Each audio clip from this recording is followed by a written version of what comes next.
ভাই এই জায়গায় একটা বড় প্রশ্ন আছে, টাকার প্রশ্ন। ধরেন আমরা তো যারা ইন্টেরিয়ারের কাজ করে এই মিস্ত্রিদের দিয়ে কাজ করাতে পারি, তাহলে ডিজাইনারদেরকে এত টাকা দিতে হবে কেন?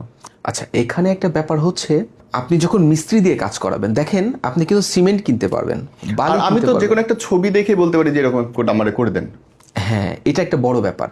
ছবি দেখে মিস্ত্রি চিন্তা করবে কতটুকু, শুধু ওই ফ্রেমটা, ওই ফার্নিচারটা যে ও বানাবে, বাট ওর মাথায় কিন্তু কোনো প্ল্যানিং নেই। ওর মাথায় প্ল্যানিং আপনি যেটুকু দেখাইছেন ওইটুকু নিয়ে। আর একজন ডিজাইনার চিন্তা করে যেটা বসাইলে রুমটা কেমন লাগবে, এটা আমি যদি এখানে পুট করি এই রুমটা কেমন দেখাবে, এইটাই রুমের সাথে যাচ্ছে কিনা, বা আপনার পারপাসটা সলভ হচ্ছে কিনা। তো এই জন্য মিস্ত্রি দিয়ে তো আপনি করাতেই পারেন, কিন্তু সেটা হচ্ছে আপনার ভ্যালু ফর মানি হবে না, ম্যাটেরিয়াল ওয়েস্ট হবে, গুণগত মান ম্যাটেরিয়াল পাবেন না। ম্যাটেরিয়াল ওয়েস্ট হবে। অফকোর্স ম্যাটেরিয়াল ওয়েস্ট হবে, কেননা আপনি বানাতে চেয়েছেন 6 ফিট বাই 4 ফিট।